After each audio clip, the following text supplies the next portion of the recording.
ભગવાન વિશે વાસના રહેવાની.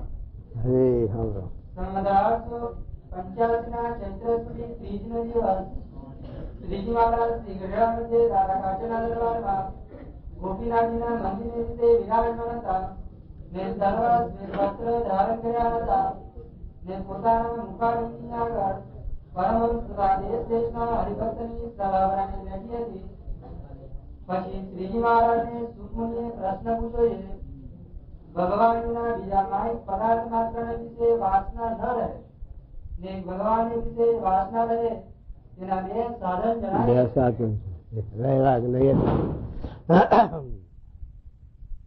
એક તો ભગવાન વિશે પ્રીતિ અને બીજો જ્ઞાન સહિત વૈરાગ્ય. હે હરે સાંભળો, આ વચનાથ આપણે હાલી ગયું. બધા એના વચનાથ ને ખબર છે. સદે આ તો નિર્મલ સ્વામી ઉતારવાનું બાકી જાય પાછળ તેથી આપણે કરી લેવાનું. સાહેબ પધારો.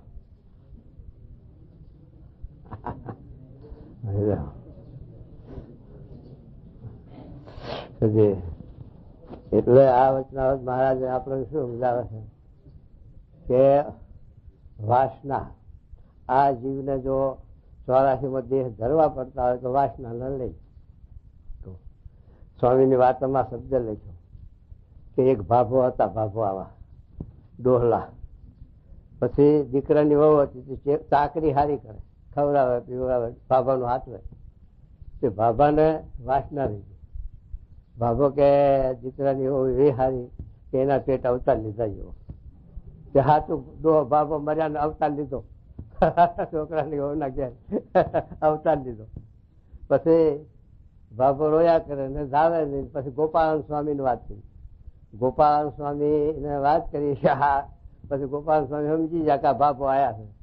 પછી ગોપાલ સ્વામી ઠપકો દે કે હવે આ તમે આ વાસના રાખી આયા અને હવે છે ત્યાં તો કહેવાનું આ તો શું કે આ જીવને આવી આ જગતમાં 84માં વાસના દેહના સંબંધીમાં કોઈ પદાર્થમાં કોઈ વસ્તુમાં, જેમ ભરતજી હતા, ભરતજીએ રાજ મૂક્યું. ઋષભદેવ ભગવાનના પુત્ર હતા અને પાછા રાજ મૂક્યું. છતાં પણ મૃગલામાં દયા આવી. મૃગલાનું બચ્ચું પેલા નદીમાં પડી ગયું અને એમાં દયા આવી તો આખું ઊભું થયું. ભરતજીને મૃગનો અવતાર લેવો. આવા બ્રહ્મનિષ્ઠ હતા, જ્ઞાની હતા, આત્મનિષ્ઠ પુરુષ હતા.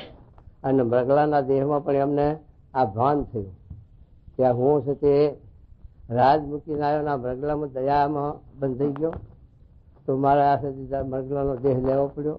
હે ભગવાન, હવે પાછો એક મનુષ્ય દેહ આપો તો હવે ક્યાંય બંધાવ નહીં, એવી રીતે વર્તો.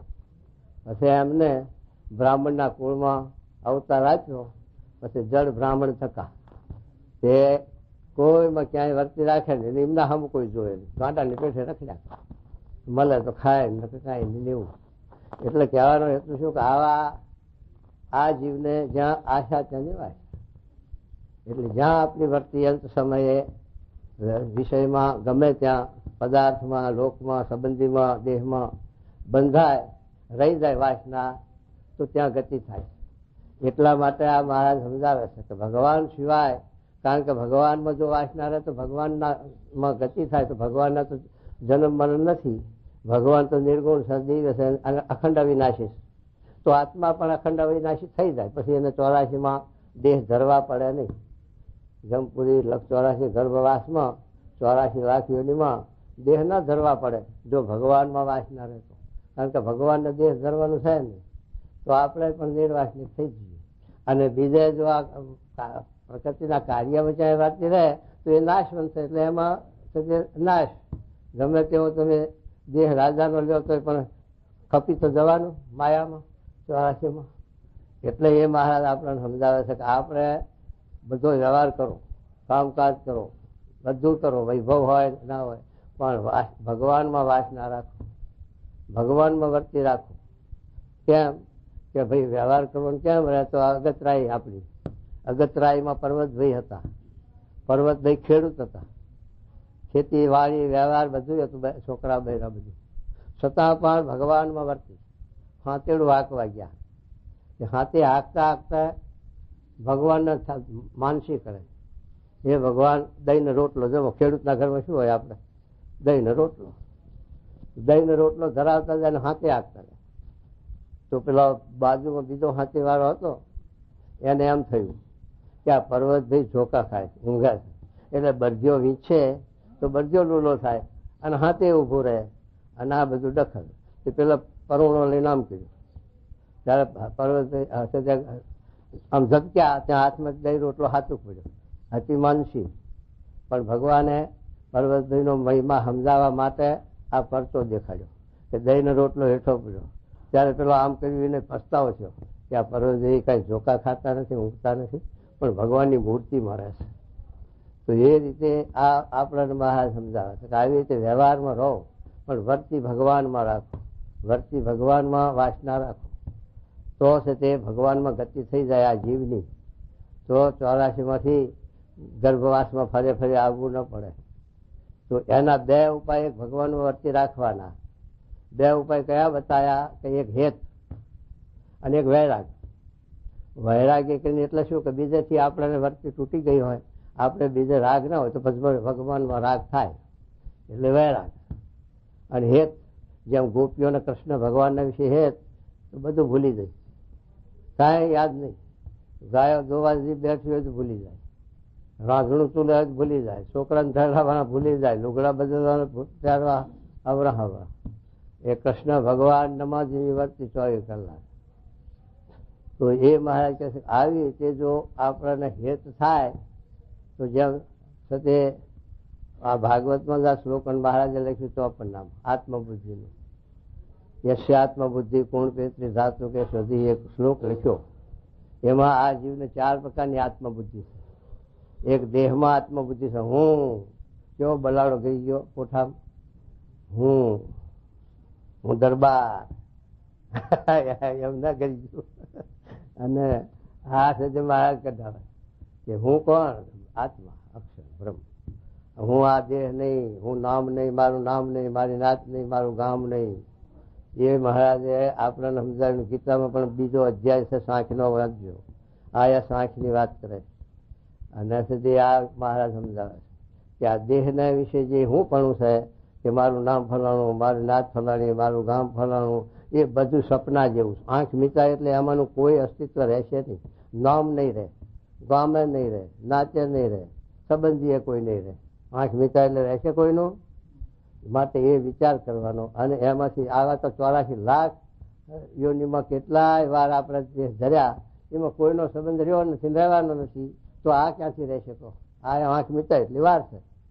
તો એ મહારાજ કહે છે કે એ સંબંધ આપણો આ છે દેહનો, એ હું પણ એ ખોટું. કાલ 39ના વચનાથમાં પણ મહારાજ આ સમજે, હું મારું એ જ માયા છે. એટલે હું કોણ કે અક્ષર બ્રહ્મ આત્મા. હું આ દેહ નહીં, મારું નામ નહીં, નાત નહીં, ગામ નહીં, જાત નહીં. એવા દેહ ને ગામ ને નાત તો ઘણી મૂકીને મૂકવાની છે, રહેવાની નથી કોઈની પાસે. તો એ મહારાજ કહે છે કે દેહના વિશે હું પણાની બુદ્ધિ અને દેહના સંબંધી મારા. દેહના સંબંધી મારા ક્યાં સુધી? આ દેહ છે ત્યાં સુધી. આત્માના સંબંધી છે કોઈ? દેહના સંબંધી તો દેહ રહે ત્યાં સુધી. પછી કોઈને હાથો યાર હોય બતાવો. તો એ મહારાજ કહે છે દેહના સંબંધી શું મમત્વની બુદ્ધિ છે, ક્યાં કરવી? ભગવાનમાં, ભગવાનના ભક્તમાં. એ મારા, બીજું કોઈ મારું નથી સગું. દેહના વિશે અહમ બુદ્ધિ છે અને આ સંબંધી છે મારાપણાની બુદ્ધિ. અને જળના વિશે તીર્થપણાની બુદ્ધિ છે, પ્રતિમાને વિશે પૂજપણાની બુદ્ધિ છે. એ 4 પ્રકારની જે આત્મબુદ્ધિ આપણે જો આપણા ગુરુમાં ગુણાતીત એવા એકાંતિક સત્પુરુષમાં નથી કરતા તો ગોખર. આ ભાગવતનો શ્લોક. ગોખર એટલે શું લખ્યું?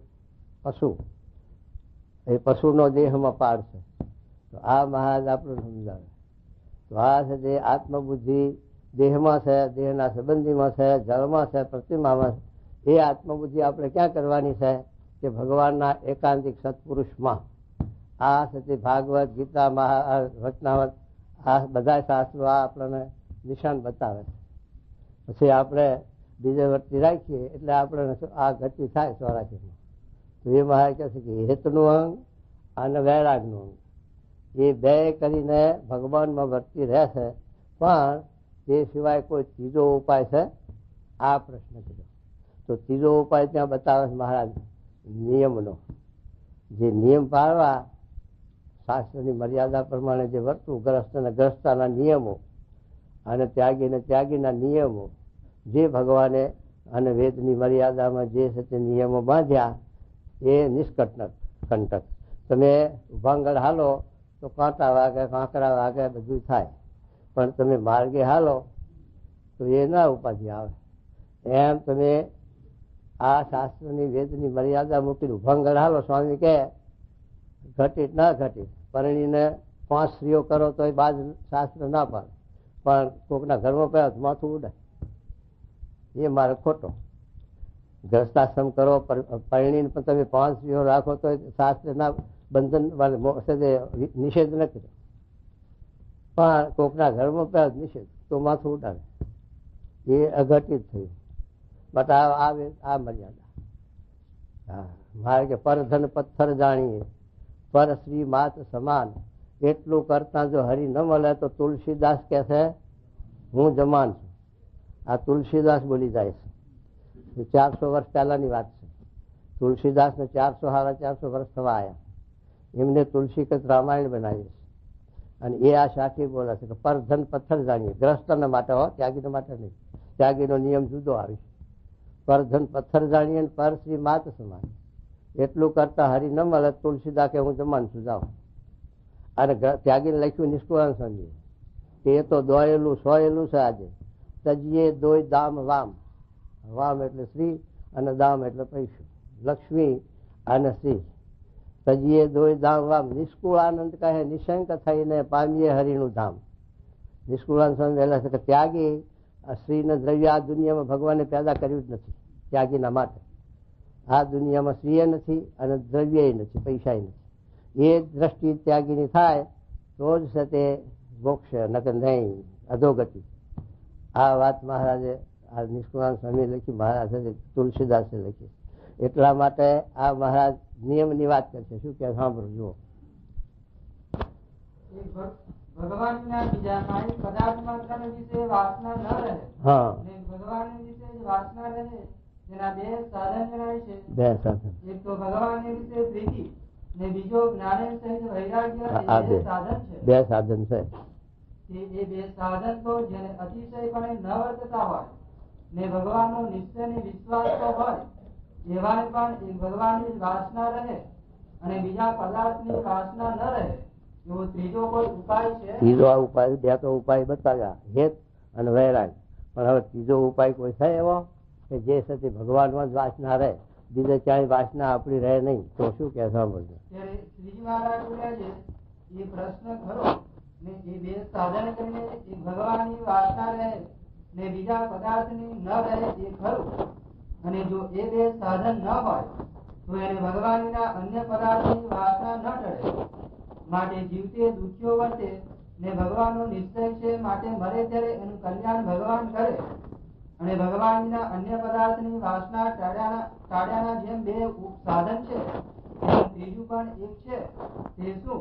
તો જેના જેવા નિયમ કયા છે તેમાં સાવધાનપણે વર્તે. નિયમ કયા છે? ભગવાને જે પોતાના નિયમ કયા છે, નિયમ બાંધ્યા ભગવાને કહે છે. દારૂ, માટી, ચોરી, હવેરી, વટલું ને વટલાવું આ ગ્રસ્તના માટે નિયમ બાંધ્યા, અને ત્યાગીના માટે નિર્લોભ, નિસ્વાદ, નિર્માણ, નિર્દેહ, નિષ્કામ 5 વર્તમાન લખ્યા. એ નિયમો શાસ્ત્રમાં લખ્યા. એ નિયમોમાં જો વર્તે અને એ નિયમ રહે તો કોઈ એને ઉપાધિ, કોઈ વિક્ષેપ કે કોઈ દુઃખ આવે નહીં. પણ એટલો જેટલો લોપ એટલો કોપ, જેટલી આજ્ઞા લોપીએ એટલો ભગવાનનો પુરાજીપો આપણા ઉપર થાય, અને પછી સદી આપણને શિક્ષા કરે, ભગવાન દંડ કરે. એટલા માટે આ નિયમની વાત કરી. કે નિયમ છે આ સદી આચરણ, પ્રીતિ ને વૈરાગ છે. એ સિવાય આ ત્રીજો નિયમ મહારાજે નિયમ બતાવ્યા કે નિયમમાં પોતપોતાના રહે તો ભગવાનમાં વર્તી રહે, ભગવાનનો રાજીપો રહે અને ભગવાનની ભક્તિ થઈ શકે. નિયમ ભંગ થાય એટલે ભક્તિમાં વર્તી રહે જ નહીં, અને એનું જ ભજન થયા કરે, પછી રટણ, વિષયનું જ રટણ થયા કરે છે. એટલા માટે છે તે આ મહારાજ નિયમની વાત કરે છે. શું કહે છે નિયમની? સાંભળો. તો નિયમ કયા? સ્વધર્મ એટલે પોતાના આશ્રમનો જેનો ધર્મ. હા, કેમ તો જેમ આત્મનિવેદી સાધુ બ્રહ્મચારીના નિયમ છે હા તેમજ આત્મનિવેદી ન હોય તો પણ સ્ત્રીને ન જોવાનો નિયમ રાખે તથા સ્ત્રીની વાર્તા ન સાંભળવાનો નિયમ રાખે એવી રીતે પંચ વિષયના ત્યાગ સંબંધી નિયમને આ નિયમ છે. અષ્ટ પ્રકારે ત્યાગ રાખવો એ મહારાજની આજ્ઞા શાસ્ત્રની મર્યાદા છે. અષ્ટ પ્રકારે એટલે એની કોઈ વાત નહીં, એના સ્પર્શ નહીં, એનો સંબંધ નહીં. અને ગ્રસ્તને ખરું પણ 8 પ્રકાર નહીં, એને હાથ, કારણ કે એને એક સંબંધ છે એટલે 7 પ્રકારે તો એને પણ નિયમ પાડવા પડે ગ્રસ્ત નહીં. અને 1 પ્રકારે છૂટી, કારણ કે એને ગ્રસ્ત છે એટલે એને એક નિયમ ઓછો. અને આપણે તો એ ગ્રસ્તનો લાઈન જ નથી એટલે 8 પ્રકારે સ્ત્રીનો ત્યાગ એની વાત જ ન થાય. મહારાજે શિક્ષાપત્રીમાં લખી દીધું કે ભાઈઓ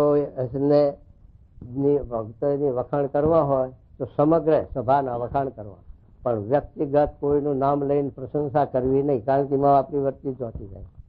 ગ્રસ્ત ત્યાગી બાઈ હોય તો બાઈઓને પુરુષના પ્રશંસા કરવી હોય કે ભક્ત બહુ સારા, તો સમગ્ર સમૂહને પ્રશંસા કરવી, પણ વ્યક્તિગત મૂર્તિમાન કોઈની પ્રશંસા ન કરવી, કારણ કે એનો આકાર બંધાય, એમાં એની વર્તી ચોટે, એમાંથી એનું મોટું થાય. એમ મહારાજ બતાવે છે. એ મહારાજ આપણે આ રસ્તો બતાવે છે. ગ્રસ્તીનો ત્યાગીના નિયમો સ્વધર્મમાં એકતો રહે. પછી શું કે એવી રીતે પંચ વિષયના ત્યાગ સંબંધી નિયમને દ્રઢપણે સાવધાન થવો પાડે તથા ભગવાનના ભક્ત તેની દેખરેખ કરીને પરિચર્યા કરે તથા ભગવાનની કથા સાંભળે ઇત્યાદિ 9 પ્રકારની ભક્તિ. આ 9 પ્રકારની ભક્તિ લખી. શ્રવણમ, કીર્તનમ, વિષ્ણુ સ્મરણમ, પાદસેવનમ, વચનમ, વંદનમ, દાસ્યમ, સત્યમ, આત્મનિવેદનમ એવી 9 પ્રકારે મહારાજે આ ભક્તિ લખી છે. એમાં જેનું જે અંગ, કોઈને શ્રવણ ભક્તિ હોય પ્રધાન, અને એ છે તે શ્રવણ એટલે કથા વાર્તા સાંભળવી એનું વ્યસન હોય. એટલે મહારાજ કે જેમ આપણે વ્યસન પડ્યું છે તેનું ભાંગનું, તમાકુ, બીડી, ખેડૂત હાથે હાંકતો હોય અને દેવતાનું સોનું ભારી મેલો, સોનું હરગાઈ અને આમ ભઠ્ઠામાં ગાલે, એ સોનું હરગતું હોય અને પછી તલબ ફાટે ત્યારે હાથે ઊભું રાખીને ઘૂંઘરી ભરી દે.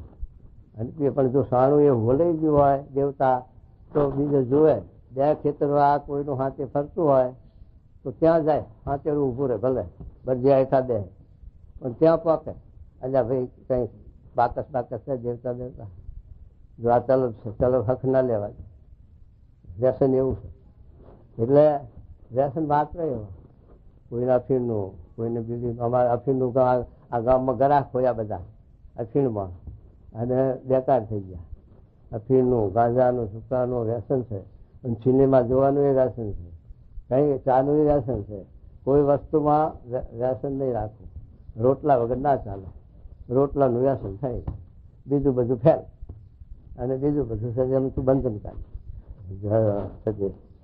તો એ મહારાજ કે આવી રીતે આ વ્યસન છે એ આ જીવને એમાં ચોંટાડી દે. સંત ચલે વૈકુંઠ મેં બેઠ વહેમાન કે માય, ત્યાં જઈને પાછા ફર્યા, ત્યાં ભાંગ તમાકુ નહીં. વૈકુંઠમાં ભાંગ તમાકુ નથી, તે પાછું આવવું પડ્યું. તો એમાં અમારા નારાયણજી મહારાજ હતા દાઢમાના, બહુ જ્ઞાની, બહુ વાતું કરે 3 કલાક. પણ શાસ્ત્રી મહારાજ કે સ્વામી અક્ષરધામમાં ચાના અવાડા છે, એરા, પેલા ઢોરણ પાણી પીવાના એરવાય ને એવું અક્ષરધામમાં ચાના એરા છે, એરા અવાડા, તો મારે આવવું જ નકર નથી આવવું. કારણ કે ગૌ લોકમાં છે, જાઓ ચાના અવાડા, ગૌ લોકમાં ગાયો વાસણ દૂધની રેલમ છે એ મળશે. અક્ષરધામમાં તો ચા નહીં મળે. માટે અક્ષરધામમાં ચાનું વ્યસન લઈ નહીં જવાય, માટે અહીં મૂકી દેવું પડશે ચાનું વ્યસન. એ મહારાજ કે તો શું કે જુઓ ઇત્યાદિ 9 પ્રકારની ભક્તિ સંબંધી જે નિયમ તેને પાડે તથા એના મનમાં પણ શુભ સંકલ્પ થવા લાગે. એવી રીતે 2 પ્રકારના નિયમમાં જે વર્તે તો તેને વૈરાગ્ય અને ભગવાનને વિશે પ્રીતિ એ 2 ન હોય તો પણ તે થાય. શું કે છે? ભગવાનમાં હેત ન હોય અને વૈરાગ પણ ન હોય, પણ જો નિયમ પાડતો હોય તો એને હેત થશે અને વૈરાગ્ય આવશે, બધું આવશે. પણ સત્સંગના નિયમ પ્રમાણે વર્તતો હોય છે તો આપણે જે મહારાજે પેલી લખ્યું પ્રેમાનંદ સ્વામીએ કે હિંસા નહીં કરની જંતકી પરસી સંકો ત્યાગ મંસ ન ખાવત મદકુ પીવત નહીં બળ ભાગ વિધવા કુ પરસત નહીં કરત નહીં આત્મઘાત ચોરી નહીં કની કાવ કે કલંક કો નહીં લગાત નિંદત નહીં કોઈ દેવ કો બિન ખપતો નહીં ખાત વિમુખ જીવ કે વદન સે કથા સુણી નહીં જાત. આવી રીતના 11 નિયમો લખ્યા. 11 નિયમ છે અને એવી રીતે જો નિયમમાં રહે તો ભગવાનમાં હેતા થાય અને વૈરાગ્ય આવે. પણ આપણે નિયમ ભંગ કરીએ એટલું દુઃખ. ઇન્દ્ર જેવો રાજા, દેવનો રાજા, પણ એને નિયમ ભંગ કર્યો તો 1000 ભગ થયા અને દુઃખી થયો, હેરાન થયો જો એને આ ભંગ થયો. અને ઇન્દ્ર એના ઘેર તો કેટલી અપસરાઓ સ્ત્રીઓનો ટોટો છે ને, પણ છતાં આ બુદ્ધિ આ જીવનું આ છે તે લક્ષણ એને લઈને એ દુઃખી છે. એવા છે તે આ જગતના બંધ વિષયો એને કરીને આ જીવ બધા દુઃખી થયા છે અને હેરાન થયા છે.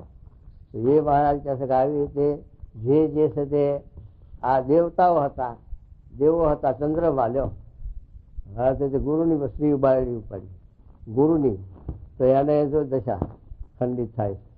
તો એ મહારાજ કહે છે કે આવી રીતે જે નિયમ ભંગ થયા, આજ્ઞા ભગવાનની જેટલી રોકવી એટલું દુઃખ આવ્યું છે. મહારાજે શિક્ષાપત્રીમાં લખ્યું કે કોઈને ધણીને પૂછાણીના ઉતારો ન કરવો કોઈના મકાનમાં. કે મહારાજ અહીંથી નીકળ્યા બરવાળા અને બરવાળાથી પેલું કોઈ નાવડા તરફ જવાનું, ધોરેડા તરફ. પછી અહીં બરવાળામાં ગયા. બરવાળામાં ગયા ત્યારે ત્યાં કણ્યા 10-11નો ટાઈમ થઈ ગયો. ત્યાં એક હરિભક્ત મળ્યા. મહારાજ હવે ટાઈમ થવા આવ્યો છે, તમે પહોંચશો નાવડા ધોરેડા તો મોડું થશે, તો અહીં કણ્યા ખીચડી બીચડી નંખાવો, જમીન જાઓ એમ કરી બહુ આગ્રહ કર્યો. ત્યારે મહારાજે કહ્યું સારું ભલે. તો એણે એ ભાઈએ એ હરિભક્તે એના ભાઈનું મોટા ભાઈનું ડેલું હતું, એ ડેલામાં ઉતારો આપ્યો. મહારાજ આ ડેલામાં ઉતારો કરો અને હું આ ખીચડીની સગવડતા કરું અને પછી ખીચડી નંખાવી. કે મહારાજ ઉતર્યા ત્યાં પેલો મોટો ભાઈ આવ્યો. કોણ ઉતર્યા છે? અમે છીએ. કેમ કે આ ડેલામાં કોને આજ્ઞાથી ઉતર્યા તમે? તમારા ભાઈએ કહ્યું એને મારા ભાઈનું આવીશું છે, આ તો મારું ડેલું, નીકળો બાદ. મહારાજને નીકળવું પડ્યું હો ખરા બપોરે અને લખવું પડ્યું શિક્ષાપત્રીમાં કે પૂછ્યા વગર ઉતારો ન કરવો કોઈ કહેતો હોય તો. પછી મહારાજ એ વખતે નીકળ્યા. ગુણાતી સ્વામીએ લખ્યું છે કે મહારાજનું શરીર તડકો બરોબર 11-12 વાગેલા અને ત્યાંથી નીકળવું પડ્યું બરવામાંથી અને તડકો ધોમ. મહારાજનું શરીર પણ લાલચોટ થઈ ગયેલું અને પરસેવો થઈ ગયેલો અને નાવડે પહોંચ્યા અને ત્યાં જઈને ખીચડી નાખી. ત્યારે ખાધા ભેગા ત્યાં 5 વાગે. એટલે મહારાજ ખોડ ભૂલી ગયા કે આ કોઈને પૂછ્યા વગર ઉતારો ન કરવો એવો મહારાજ લખી દીધું શિક્ષાપત્રીમાં. એટલે એ નિયમ. બીજો નિયમમાં શું લખ્યું છે શિક્ષાપત્રીમાં કે એક સંતજી અને ઊંટ ઉપર બેસીને હાલ્યો જાય રસ્તા ઉપર. ત્યાં આવા ખેડૂત હશે પટેલ, એનું ખેતર અને કૂવો અને રસ્તા ઉપર જ. હવે પેલો હાલ્યો જતો એના ક્યારે પેલી વાંસળી હતી, પેલી વાંસળીઓનો રિવાજ એટલે સૂત્રની ગૂંથેલી હોય કોથરી ત્યારે બાંધે એમાં પૈસા લઈને, કારણ કે નોટો નથી એ વખતે રોકડ હતી એટલે હેરફેર કરવો હોય તો એમાં એ વાંસળીમાં પૈસા બાંધીને ક્યારે બાંધી દે. પણ એ વાંસળી ખાલી પેલાની ક્યારે બાંધેલી એ પડી ગઈ અને ઊંટ વાળો આગળ હાલ્યો ગયો. પછી પેલો ખેડૂત પાછળ નીકળ્યો, એને જાણ્યું કે આ કોકનું પડી ગયું છે, તે લઈ અને ખેતરના છેડા ઉપર કૂવો છે ત્યાં બેલી અને પોતે ખેતરમાં કામ કરવા લાગ્યો. પેલો ઊંટ વાળો આગો ગયો. પછી એને ખબર પડી કે મારી વાંસળી પડી ગઈ છે. તે પાછો વર્યો ગોતવા. તે ગોતતો આવ્યો ત્યારે ત્યાં છે તે ભાલ મળી. પેલા પટેલ કીધું ભાઈ આ વસ્તુ આ રસ્તામાં પડી હતી અને આ મેલી છે, તમારી હોય તો લઈ જાઓ. તે પેલો તો સંધિ હતો, નાલાયક માણસ. તે ખેડૂતના પેલા ભગતના ઘરે પડ્યો કે આમાં પૈસા તમારા 2 રૂપિયા, તો એ તમે કાઢી લઈને વાહણી ખાલી મેલીશ માટે લાવો. ના ભાઈ આ વાંસળી આ ખાલી જ હતી, ખાલી મેં મેલી છે. પણ પેલો કાંઈ સોરે પછી હાથમાં આવેલા તે પછી 200 રૂપિયા મોસલ ભરવી પડી. એટલે મારા શિક્ષાપત્રી લખવું પડ્યું કે પડી વસ્તુ કોઈની હાથ ન ચાલે રાજ. ભલે પડી વસ્તુ એ પણ કોઈની ન અડ્યું આપણે નકર આ રીતે કલંક આવે માટે વગર જોતું કહો. તો એ મહારાજ આ નિયમો બાંધ્યા આપણા માટે.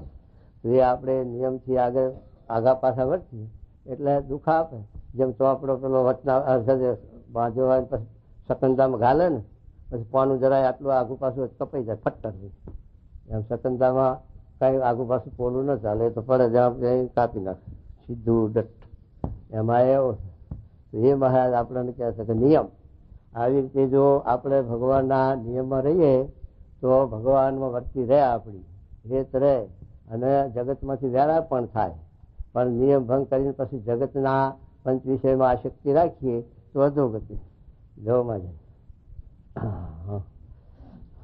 તો એ મહારાજ કે શું કે સાંભળો, એવી રીતે બે પ્રકારના નિયમમાં જે વર્તે હા તો તેને વૈરાગ્ય ને ભગવાન વિશે પ્રીતિ એ બે ન હોય ન હોય તો પણ તે થાય ને અતિશય બળિયો થઈ જાય, બળિયો જીવ થાય.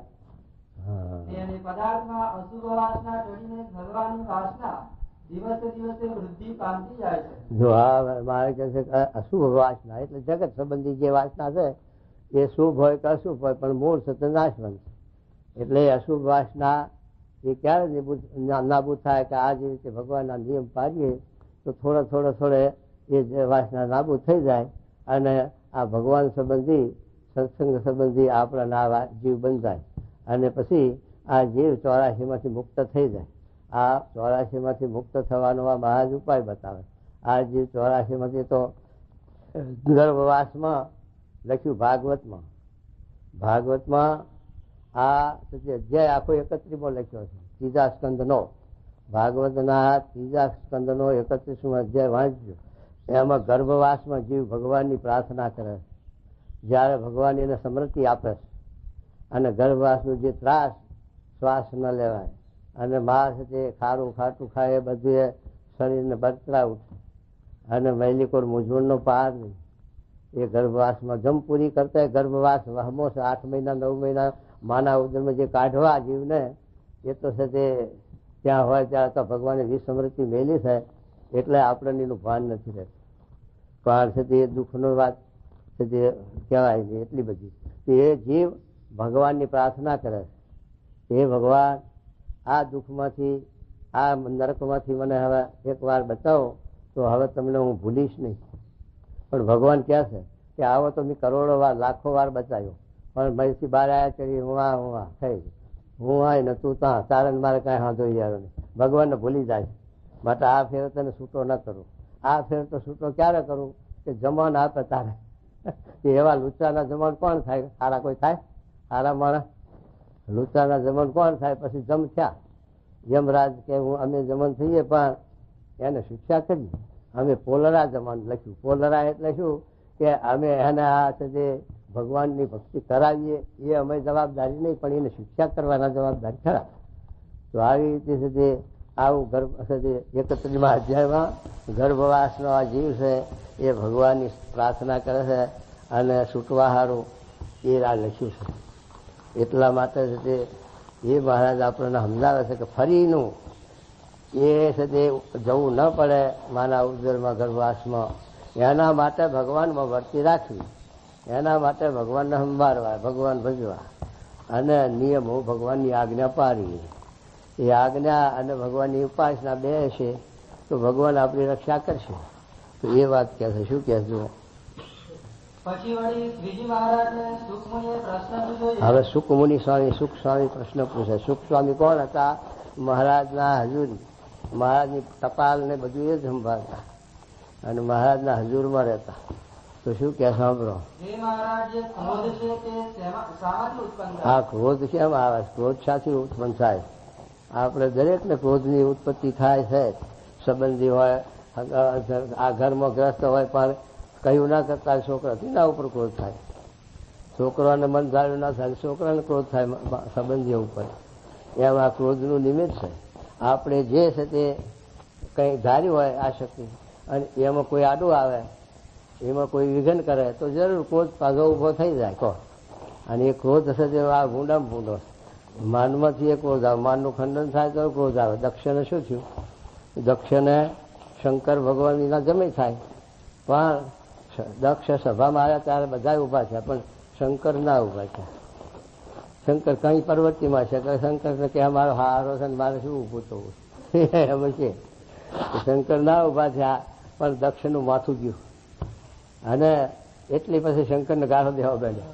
એ રાખોડીઓ છે ને હાડકાની માળા પહેરે છે ને શમશાનમાં પડ્યો રહે છે ને આ મેં એને કન્યા ક્યાં આપીને આવું બધું બોલવા માંડ્યા. ને પછી કે યજ્ઞ કરવું તો એમાંથી એનો ભાગ, બધા દેવોનો ભાગ હોય. યજ્ઞ કરે ત્યારે દેવતાઓને ભાગ, દેવતાઓનું સ્થાપન કરે.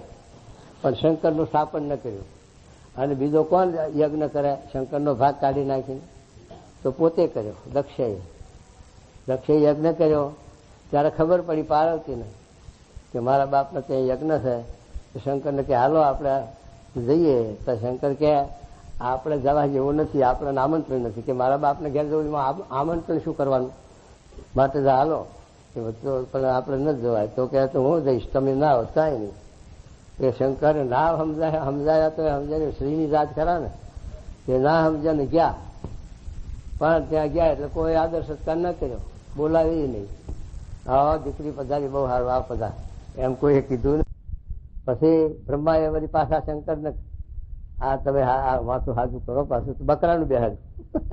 કે અત્યારે તમે શંકરની દર્શન કરવા જાઓ ને ત્યારે આલાવ કરો ત્યારે રાજી થાય શંકર. હો ત્યાં એના હારાના તારા પાડ્યા ને એટલે રાજી થાય શંકર. તો એ સાથે આ લીલા કરી. એટલે કહેવાનું શું કે આ માન, આ ક્રોધ હશે તે ના કરવાનું કામ કરાવે. હગા બાપા અમારા સુધી મોખાણ ગામ છે, ત્યાં બાપ દીકરો આવડો જશે અને એના બાપને એને કઈક લેવડ દેવો, એમાં કઈક બોલાબોલી થઈ, મારી કોશ એના બાપને ઠેકાણ પડી ગયો. જય જય સ્વામિનારાયણ. કાંઈ લેવા દેવા ખરું સાધારણ બોલાબોલીમાં આવો ક્રોધ આવો છે. આ છોકરો આવ્યો હતો જાગી થવા અને જોયેલો, આ તો વાત જાણેલી જોયેલી નજરે. એટલે કહેવાનું શું કે આ ક્રોધ આવો છે. માટે એ શા નિમિત્તે ક્રોધ થાય છે મહારાજ સમજાવે છે. શું કે સાંભળો. જો જે પદાર્થની ઈચ્છા હોય આપણે અને એ પદાર્થની આપણી ઈચ્છા પૂરી ન થાય તો આપણે ક્રોધ આવે. હા હા જુઓ. અને તેનો ભંગ કોઈ કરે ત્યારે તેને તેમાંથી ક્રોધ ઉપજે છે. ને કામના જે ઈચ્છા તેનો ભંગ થયો ત્યારે જે કામ હતો તે ક્રોધ રૂપે પરિણામને પામે. માટે એનો તો એવો સ્વભાવ થયો છે, એમાં ક્રોધ ઉપજે. અને એમ થાય તો પણ ક્રોધ ન ઉપજે એમ છે કે નહીં? છે. હા. ત્યારે શ્રીજી મહારાજ બોલ્યા છે, જે મોટા સાધુ છે તેમને ભગવાનની આજ્ઞા કરીને અથવા શાસ્ત્ર દ્રષ્ટિએ કરીને મહાત્મા જાણીને પોતાની ઈચ્છા કરીને અને જીવનને ધર્મ મર્યાદામાં રખાવાને ને ભગવાનને માર્ગે ચડાવવા. આ તો મોટા પુરુષની વાત કરે. મોટા પુરુષને આ જો અત્યારે સંત પ્રમુખ સ્વામી જેવા પુરુષ સત્પુરુષ છે. હવે આપણે આ બધા એમના હાથ નીચે આવ્યા આપણા જીવના કલ્યાણ સારું, મોક્ષ સારું, એમ આપણા સ્વભાવ હોય તો એ સ્વભાવ ઉપર એમને આપણને કહેવું પડે, વઢવું પડે. નકા આપણે સુધરીએ કેમ? તો એ નિમિત્તે ક્રોધ કરે, પણ એમનામાં તો ક્રોધ નથી. આ તો આપણા જીવમાં કોઈ નિમિત્તે આ ક્રોધ આવે છે.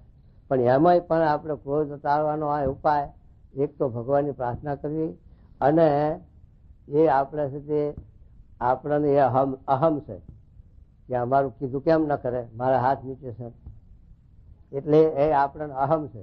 એ અહમ વગાડી દેવો, એ અહમ છોડી દેવો. આપણે તો મહારાજ કે દાસ ના દાસ. આપણે તો ફરજ, આપણી ફરજ કે આ કાર્ય કરવું નમ્રતાથી, વિનયથી અને હેતથી. જો આપણે એને આ પ્રેરણા કરીએ તો રાજી થકો કરે, અને નહીં કરવું જ પડશે. કેમ ના કરે તો હમ તો વિરોધ કરે અને ક્રોધ આવે, એકબીજાના હમ ઘર્ષણ થઈ જાય પાછું. એટલે એમાંથી પછી આ જીવનું બગડે. તો એ મહારાજ કહે છે કે આ રીતે આ ક્રોધ ન આવે નિમિત્ત તે આપણે જે મમત્વ બાંધ્યો હોય એની અંદર આ વિચાર કરવો. સહેજ મળે છો દૂધ બરાબર, મંગલી આસો પાણી, ખેંચલી આસો રક્ત બરાબર. ગોરખ પાણે બોલી, ગોરખ થઈ ગયા મહાત્મા એને આ લખ્યું છે કે સહેજ આપણને જે વસ્તુ કાર્ય થતું હોય સહેજે સમજી વિચારીને તો એ સત્ય સરસ. પણ આપણે સત્ય કોઈના પાસેથી પરણી લેવું એ લોહી પીધા જેવું. તો એમાં સત્ય શાંતિ નહીં, સુખ નહીં. તો એ મહારાજ કહે છે કે આવી રીતે ક્રોધ. અને આ તો મોટા પુરુષની વાત કરે છે કે મોટા પુરુષ છે એનામાં તો કોઈ ગુણનો ભાવ સહેજ નહીં. ક્રોધ નથી ને માને નથી ને ઈર્ષ્યા નથી ને ગુણ માત્ર નથી. રજો ગુણે નથી, તમો ગુણે નથી, પણ સત્વ ગુણનો ભાર નથી. કારણ કે સત્વ ગુણ છે તે પણ હોનાની બેડી છે. સત્વ ગુણે આપણામાં એનું બંધન ના હોવું જોઈએ. સત્વ ગુણનું જો બંધન હોય તો એ સત્વ ગુણ પણ તમો ગુણ છે એ લોઢાની બેડી, અને રજો ગુણ છે તાંબા પિત્તની બેડી, અને આ સત્વ ગુણ છે હોનાની બેડી. પણ મૂળ તો બંધન ખરું, માટે સત્વ ગુણનું બંધન તો ન જ હોવું જોઈએ. સત્વ ગુણમાં બ્રહ્મ દર્શન એમ લખ્યું, પણ તે આગળની વાત છે. પછી બ્રહ્મરૂપ થયા પછી, અક્ષરરૂપ થયા પછી ગુણના ભાવનો ભાર ન રહેવો જોઈએ. આપણે સુધી ગમે તેવું છે તપ કર્યું હોય, પણ સ્વામી જેવા પુરુષ આપણે ના કહે તો મૂકી દેવાય, એમ મમત્વ નહીં. એ સત્વ ગુણ છે છતાં પણ છોડી દેવો પડે આપણે. અને કૃષ્ણ ભગવાને ભીષ્મ પિતાને કહ્યું, યુધિષ્ઠિરને, ધર્મરાજાને, કૃષ્ણ ભગવાને કે તમે એટલું બોલો કે અશ્વત્થામાં મરાણો. ત્યાં એમને સત્વ ગુણ આડો આવ્યો, કારણ કે સત્વ ગુણ એટલે જૂઠું ન બોલાય. કૃષ્ણ ભગવાને કહ્યું કે આમાં તમને દોષ બંધન નહીં થાય, તમને દોષ નહીં લાગે, અને મારી આજ્ઞા છે. અને તમે એટલું બોલો કે અશ્વત્થામાં મરાણો, કારણ કે અશ્વત્થામાં હતો દ્રોણ ગુરુનો છોકરો. એટલે દ્રોણ ગુરુ હતા એ આ બાણ વિદ્યાના પ્રવીણ, એટલે અર્જુનને બધાને જો ભણાવ્યા હોય તો દ્રોણ ગુરુ એ ભણાવેલા. એટલે એને જીતવા તો કઠણ જ ને. એને કુરુક્ષેત્રમાં લડાઈમાં દ્રોણ ગુરુને જીતવા એ પાંડવોનું ગજુ નતું કે પાંડવો પણ એમના આગળ જીતી શકે. એવા દ્રોણ ગુરુ કે કૃષ્ણ ભગવાન જાણ્યું કે જો આ દ્રોણ ગુરુ જો છે તે પાછા નહીં પડે તો આ પાંડવોનો ભાણ કાઢી નાખશે, એના લશ્કરનો નાશ કરશે. એટલે એને એકના એક દીકરા છે, જો એટલું એના કાને શબ્દ જાય કે અશ્વત્થામાં મરણો તો એના હાથ હેઠા પડે. કારણ કે એકનો એક દીકરો એટલે એનો મમત્વ રહે જીવને, એટલે એમાં પાછું મન પડે. એટલે ધર્મરાજાને કહે તમે આટલું બોલો. બીજા બોલે, હમણાં ભીમને કહે ગોકીરો કરે, પણ ભીમનું કોઈ સાંભળે નહીં, માને નહીં સાચું. પણ ધર્મરાજાનું તો સાચું માને ને હોવું. એટલે ધર્મરાજા પાસે આ કેમ રાખવું, પણ ધર્મરાજા ના કે જૂઠું કેમ બોલાય. કૃષ્ણ ભગવાન કહે છે છતાં પણ જૂઠું બોલવાનું છે તે આવી રીતે અટક લીધી, અને બોલ્યા તો નરોવરકા કુંજરમાં મભમ બોલ્યા તો શાંતિ તો ના રહી. પછી ભીષ્મ પાસે લઈ જવા પડ્યા અને સમજાયા ભીષ્મ પિતાએ શાંતિ પર્વમાં બધું. ત્યારે કંઈક વળી અર્જુન જેવા તો નિર્સંશય થયા જ નહીં. મહારાજે લખ્યું 9મા વચનામૃતમાં કે અર્જુન જેવા તો નિર્સંશય થયા જ નહીં. અને વચનામૃતમાં લખ્યું છે કે અર્જુન જેવો કોઈ દયાળુ નહીં. જો ધર્મરાજાને ન લખ્યા, અને અર્જુનને લખ્યો કે અર્જુન જેવો કોઈ દયાળુ નહીં. કેમ? લાખોના માથા કાચા, કુરુક્ષેત્રમાં લડાઈમાં હજારોના માથા એને કાચા અર્જુને, છતાં મહારાજે વચનામૃતમાં દયાળુ લખ્યા. ક્યાંથી લખ્યા? કે અર્જુનને આ કાર્ય કરવા ઈચ્છા તો નથી. અને ગાંડીવ ધનુષ હેઠું પડી ગયું. જયારે કૃષ્ણ ભગવાને આ વાત કરી ત્યારે એમને આ ધનુષ નાખી દીધું હેઠું. અને મારા કોના હારે લડવું છે, શા માટે લડવું છે? એક રોટલા હારું હું માગી ખાઈશ, પણ લડવું નથી. તો કૃષ્ણ ભગવાને એને આખી ગીતા એના ઉપર જ ઉપસ્થિત થઈ અને અર્જુનને સમજાવ્યું કે આ તો મેં બધા મારી મૂકેલા છે, આ તો આસુરી માયા છે, અને તને તો એક નિમિત્ત, અને કરતા હરતા તો હું છું, માટે તને આ દોષ પાપ નહીં લાગે. એમ કહ્યું. કૃષ્ણ ભગવાનના વિશે હેત હતું. કૃષ્ણ ભગવાનનો મહિમા હતો અર્જુનને. તો પછી વિશ્વાસ આવ્યો અને ધનુષ બાણ હાથમાં લીધું અને આ કુરુક્ષેત્રમાં લડી કરી.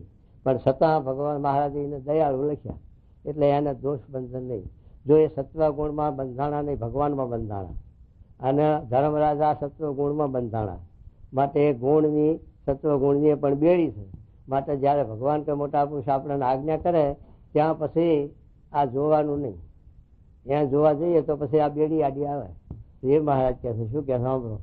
જે મોટા સાધુ છે તેને ભગવાનની આજ્ઞા કરીને અથવા શાસ્ત્ર દ્રષ્ટિએ કરીને મહાત્મા જાણીને પોતાની ઈચ્છા કરીને અનેક જીવોને ધર્મ મર્યાદામાં રખાવવા ને ભગવાનને માર્ગે ચડાવવા એવો શુભ સંકલ્પ મનમાં ઈચ્છ્યો હોય અને તેમાં પ્રવર્ત્યા હોય, અને કોઈ જીવ ધર્મ મર્યાદાનો ભંગ કરીને અધર્મમાં પ્રવર્તે ત્યારે તે મોટા પુરુષને તે જીવની ઉપર ક્રોધ ઉપજી આવે. જેમ જે પોતાનો જે શુભ સંકલ્પ તેનો તેને ભંગ કર્યો, માટે ધર્મ મર્યાદામાં રાખવાની શિક્ષાને અર્થે તેની ઉપર ક્રોધ કરીને તેને શિખામણ ન દે તો મર્યાદાનો ભંગ થતો જાય અને તે જીવનું સારું ન થાય. માટે એવી રીતે તો ક્રોધ થાય તે ઠીક ને એમાં કઈ બાદ નહીં. કેમ કે એવા માર્ગમાં જે મોટા સાધુ પ્રવર્ત્યા તેને આશરીને હજારો માણસ રહ્યા હોય તેને કઈક રીત કરીને કયા વિનાનું કેમ ચાલે? અને ક્રોધ તો ત્યારે ન થાય જેમાંથી ક્રોધ થાય તેનો ત્યાગ કરી દે. ભગવાને આ ગુણના ભાવે પણ ભગવાને મૂકેલા છે. એટલે જે ગુણનો જ્યાં ઉપયોગ કરવો ઘટતો ઉપયોગ થાય. પણ સ્વામી કે કટારી હોય હોનાની, કેળે બાંધીને શોભાની, પણ પેટમાં મારવાની હોય નહીં, એ શોભાની. એ સુધી એમ આ તમો ગુણ છે એનો ઉપયોગ આવી રીતે કોઈ ભગવાનના ભક્તને દુઃખ દેતો હોય, ભગવાનના ભક્તને કોઈ કનડતો હોય. જેમ છે તે મહારાજ જેતલપુરના મહેલમાં એક ભક્ત ડોહો હતા. એક હરિભક્ત તે બાઈને કનડે, બાઈને બહુ મારે, બહુ વખા પાડે, ભગવાન ભજવા ન દે. મહારાજે હાથે છે તે એને જેતલપુરના મહેલમાં 3 ડામ દીધા. હક લેવા જતો નહીં આ તો 3 ડામ એને દીધા. જો એકડીએ મહારાજને આ તમો ગુણ કરવો પડ્યો, અને જો ના કરવા જાય તો પેલા હક ના લેવા. એ છે તે આ ગુણનો ઉપયોગ એ આપણે એના આધીન છીએ. આપણે એને ક્રોધ આવે એટલે આપણો ક્રોધ આપણા કાબુમાં ન રહે. અને ભગવાન કે મોટા પુરુષ છે એ ક્રોધ એના ઘરમાં તો છે જ નહીં, એને ઉછીનો લીધો છે, પણ એ જરૂર પૂરતો વાપરી પાછો મૂકી દે, એના ફાયર નહીં, એને આધીન ન થાય. આપણે એના આધીન થઈએ અને એ સ્વતંત્ર છે, એ એના આધીન ન થાય. આટલો ફેર. એમ આપણામાં ગુણના ભાવ તો હોય, વ્યવહારમાં રહ્યા એ બધું એ ગુણના ભાવ આવશે, પણ એ ગુણના આધીન ન થવાય તો છે તે વાંધો નહીં. ગુણનો ઉપયોગ કરવો પડતો હોય તો કરવો પડે. રજો ગુણે જોઈએ, તમો ગુણે જોઈએ. આ છે ગ્રસ્ત હોય તો પોતાના વૈભવ પ્રમાણે પોતાના ઘર સારું વ્યવહારમાં બધું રાખવું પડે, રજો ગુણ રાખવો પડે. રજો ગુણ ના રાખે કોણ એ ભાવ પૂછે જગતમાં, એનું શું વર્ચસ્વ મહિમા.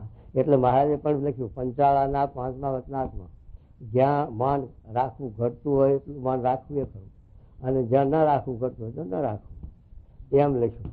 અને એક બાજુ લખ્યું કે માનનું ખંડન જ થયું, માન જોઈએ જ નહીં. પણ પછી મહારાજાએ વિવેક લખી દીધો કે જ્યાં જેવું ઘટતું એવું માન રાખવું એ પડે. પાછું વ્યવહારમાં એવું ન રાખે તો એનો વ્યવહારમાં એનો કોઈ ભાવ ન પૂછે, ગણતરી ન કરે. એટલે આ બધો મહારાજે વિવેક વ્યવહાર પણ શીખવાડ્યો. સ્વામી એની વાતમાં લખ્યું કે સુધી મહારાજ પૂછતા સ્વામી કે જો વ્યવહારને શીખવો હોય, વ્યવહાર તો સુંદરિયાણા પૂજા શેઠ વ્યવહાર કુશળ બહુ, અને વ્યવહાર અને જ્ઞાન બે જો સિદ્ધ કરવું હોય તો જુનાગઢ ગુણાતીત. વ્યવહારમાં પણ એવા કુશળ અને જ્ઞાનમાં અને મોક્ષમાં એવા કુશળ. એટલે મોક્ષ જોતો હોય, જ્ઞાન જોતું હોય અને વ્યવહાર શીખવો હોય તો બે ત્યાં જુનાગઢ ગુણાતીત સ્વામી પાસે. અને એકલો વ્યવહાર શીખવો હોય તો પૂજા શેઠ પાસે સુંદરિયાણામાં, કારણ કે વ્યવહાર કુશળ હતા. એમાં આપણે તો મહારાજે 2 વાત શીખવી, વાણીઓ કાણીઓ સ્વામિનારાયણીઓ ક્ષેત્રાય નહીં હો આછું જો હાતો હોય તો. વાણીઓ અને 1 આંખ ન ગણી, વાણીઓ કાણીઓ અને સ્વામિનારાયણીઓ એ 3 ક્ષેત્રાય નહીં જો હાતા હોય તો, અને যদি બનાવતી હોય તો ક્ષેત્રાય ખરું. એ વાત કરે મહારાજ. તો શું કે સાંભળો.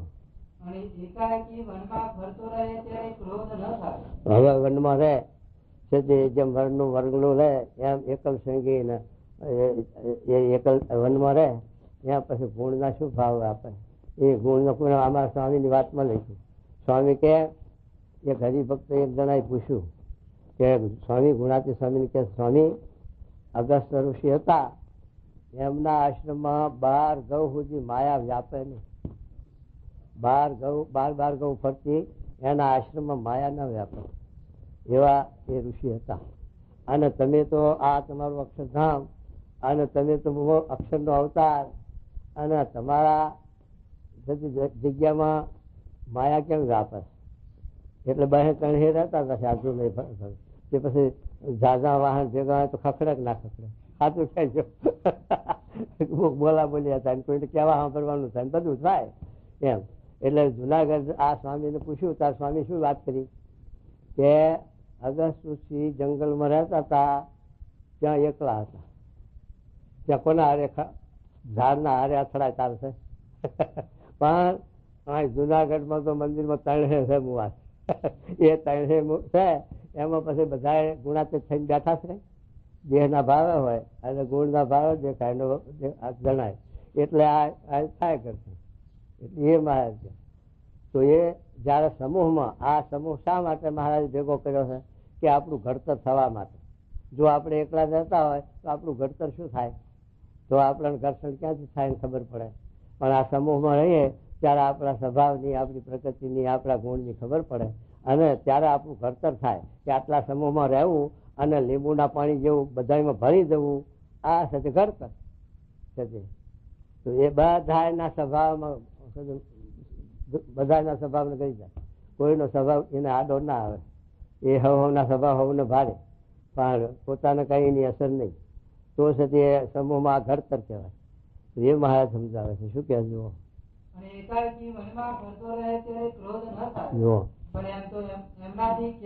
એવું તો કેમ કરાય? એવું વનમંદિરના સ્વામી જેવા બે હતા આપડા આ જીવની શું આપણી દશા કહો.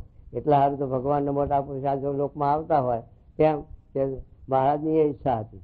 મુક્તાનંદ સ્વામીને કીધેલું કે મુક્તાનંદ સ્વામી કે મહારાજ કે આપણે ગુરુના દર્શન કરાવો રામાનંદ સ્વામીના, અને પછી આપણે બે ગુરુના દર્શન કરીને વનમાં જતા રહીએ.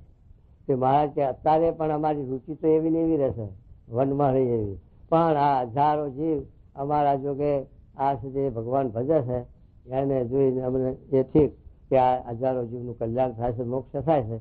તો આપણે એટલો ભીડો વેઠી લેવો. એમ મોટા પુરુષ છે, આ ભીડો વેઠે એ આપણા સારું. એમને કોઈ સ્વાર્થ નહીં, એમને કોઈ કઈ સ્વાર્થ નથી. પણ આટલો ભીડો વેઠી અને આપણને માર્ગદર્શન આપે છે, એ આપણા ઉપર કૃપા, એ આપણા ઉપર દયા, બીજું કાંઈ નહીં. આપણા પાસેથી એમને કાંઈ સ્વાર્થ સાધવો નથી, પણ એક દયા જ કે આ જીવ બચારો લક્ષવાળાશીમાં ગોથા ખાય છે, માટે એમાંથી બચી જાય, ઉગડે તો સારું. આ છે તે એ ભાવનાથી આ ભીડો વેઠી અને આ સત્સંગમાં રહે. અને હજારો જીવને કોઈને કહેવું એ પડે, સાંભળવું પડે, વઢવું પડે, રાખવું એ પડે, બધું કરવું પડે. પણ બધું એમને આવડે. આટલા માણસને તે સ્વાધીન રાખવા અને બધાને દ્રષ્ટિ રહે. હવને એમ થાય કે સ્વામી મારા ઉપર રાજી છે, પેલો કે મારા ઉપર સ્વામી મારા ઉપર હેત છે, એવું બીજા ઉપર નહીં, એમ હવને લાગતું હોય. પણ આવી રીતે હવને એક ધારા સાથે એમના હમી વર્તી રાખવી, એ ભગવાન કે સત્પુરુષ થાય. આપણે તો બે જણા રાજીએ થાય ને 5 કુરાજીએ થાય. આપણી પ્રકૃતિ છે એવી પાછી કે 2 જણા રાજીએ થાય ને 2 કુરાજીએ થાય.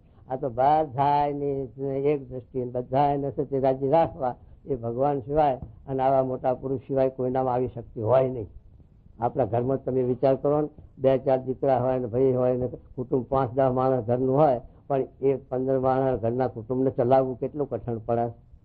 એના બદલા જો 500 હોય, હા તાબરિયા બધા હરખા 20 એ બધા સ્વામી પોતાના રસ અને પોતામાં આત્મબુદ્ધિની હેત બધા થાય. એમનું જીવન કેવું હોય ત્યારે આ બધા એમના વિશે હેત થાય ને કઈ રીતે થાય. તો એ મહારાજ કહે શું કહેજો?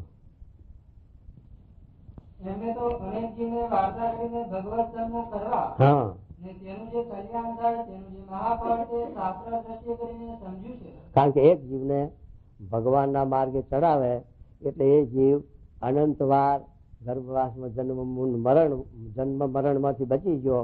એ આ હત્યા બચી કે ના બચી? તો એક જીવ ભગવાનના માર્ગે ચડાવે તો આ બ્રહ્માંડના જીવ બચાયા એટલું એને પહોંચ્યું. અને એક જીવને ભગવાનના માર્ગમાંથી પાછો પાડે તો એને બ્રહ્માંડ ભાગ્યાનું પાપ લાગે. કારણ કે એ જીવ બચારો 84 અનંત વાર મરણ જન્મે, એ બધી એના માથે હત્યા. એટલે આ શાસ્ત્રોમાં લખ્યું કે એક જીવને ભગવાનના માર્ગે ચડાવે તો બ્રહ્માંડ ઉગાડ્યાનું પૂન થાય, અને એક જીવને ભગવાનના માર્ગથી પાછો પાડે તો બ્રહ્માંડ ભાગ્યાનું પાપ લાગે. માટે આ પૂર્ણ પાપની દિશ એમને છે, આપણે નથી. એટલે આપણે એ રસ્તે નહીં ચાલી શકતા, અને એમની તો દ્રષ્ટિમાં એ દેખે છે. એટલે આ છે આ હજારો જીવોનું કલ્યાણ કરવું અને કાળના મુખમાંથી બચાવવા એ મોટામાં મોટો છે જે આ માન્યું છે ભગવાને મોટું કાર્ય, એટલે આ સત્ય કાર્ય એ કરી શકાય. તો એ કહે છે મહારાજ જુઓ,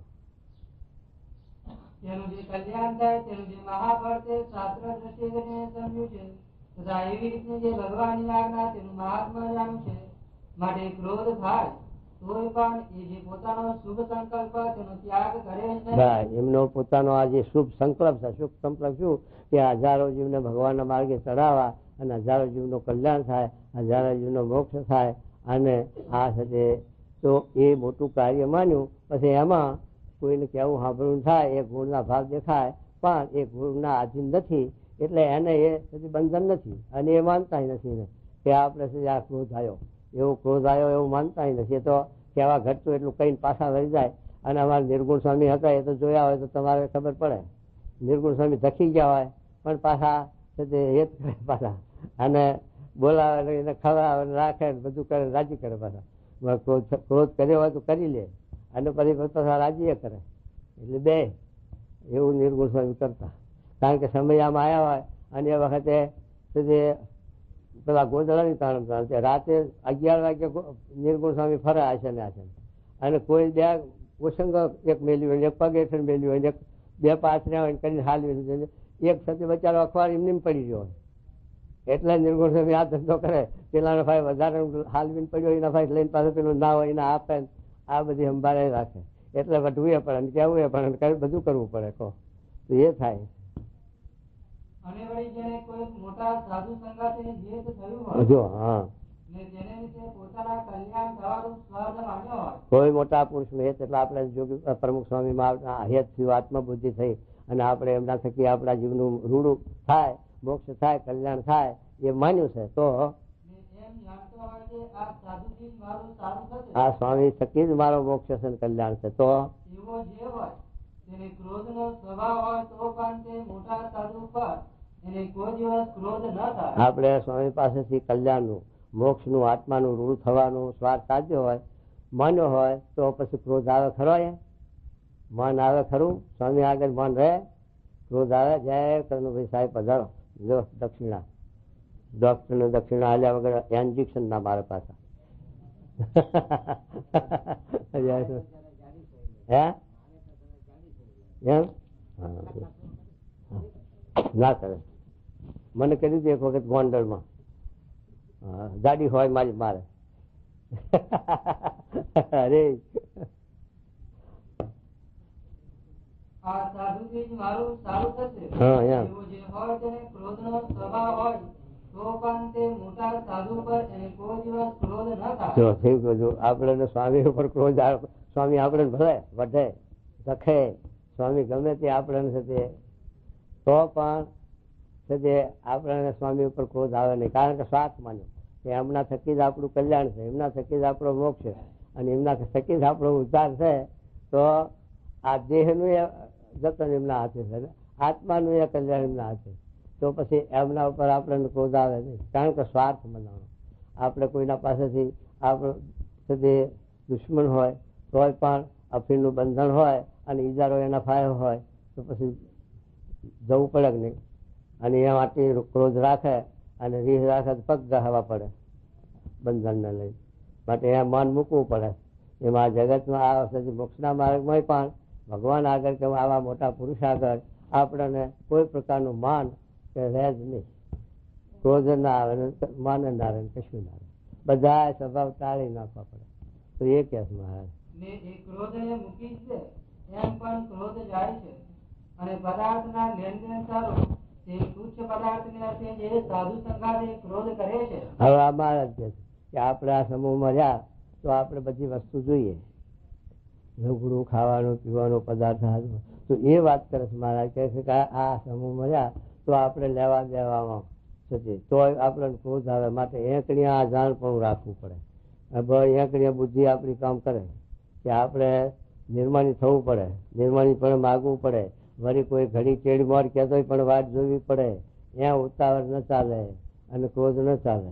તો એ મહારાજ સમજાવે છે. શું કે જો અને પદાર્થના લેણ દેણ સારું તે તુચ્છ પદાર્થને અર્થે જે સાધુ સંગાતે ક્રોધ કરે છે હા તેને તો સાધુનું મહાત્મા તથા સાધુનો જે આવી રીતનો માર્ગ તે સમજ્યો નથી. હા સારું આપણે પદાર્થ જોતું હોય સાથે એના સારું જો આપણે કોઠારમાં ભંડારમાં કે ગમે તે સંત સાથે કે કોઈ સાથે આપણે જો જે વ્યવહારની પ્રવૃત્તિ કરતા હોય એની સાથે લેવડ દેવડ હોય તો એની સાથે આપણે જો ક્રોધ આવે તો આપણામાં સાધુતા જ નથી.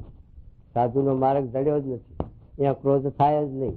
એ હાથ જોડાય થાય નિર્માની પણેથી એનો સાથે માગી લેવું પણ અહમ ન થાય અને થાય તો સાધુતા નથી, સાધુતા જાય. એટલા માટે મારે સમજાવે છે કે આ સમૂહમાં સુધી લેવડ દેવડમાં એકબીજાને કહેવું સાંભળવું પડે પણ ત્યાં આ સુધી ક્રોધ ના આવવો જોઈએ. અને ક્રોધ આવે તો આપણું સાધુ ભણવું ગયું તો આપણે સાધુમાંથી માર્ગમાંથી પડ્યા તો શું કહે જુઓ. સમજાયો હોય તો તુચ્છ પદાર્થ ક્રોધ કરે ને. તુચ્છ પદાર્થમાં શું માલ એ તો તુચ્છ છે. એના હારું આપણે કંટો બખેડો કરીએ તો આપણને એ જ્ઞાન નથી, એ માર્ગ જડ્યો જ નથી. મોક્ષનો કલ્યાણનો સાધુનો માર્ગ હાથ આવ્યો જ નથી એમ. અને બુદ્ધિવાન હોય સમજ્યું હોય અને તુચ્છ પદાર્થ સારું સાધુ સંગાતે ક્રોધ કરે બુદ્ધિ રાજાના કામદાર જેવી વ્યવહારિક બુદ્ધિ જાણવી. ક્રોધ કરે પદાર્થ સારું અને ડાયો હોય તો વ્યવહારિક ડાયો પણ આ માર્ગમાં ડાયો નહીં. હા આવી જ નથી એમ સમજવું. 9 વાગી રહ્યા તમારા.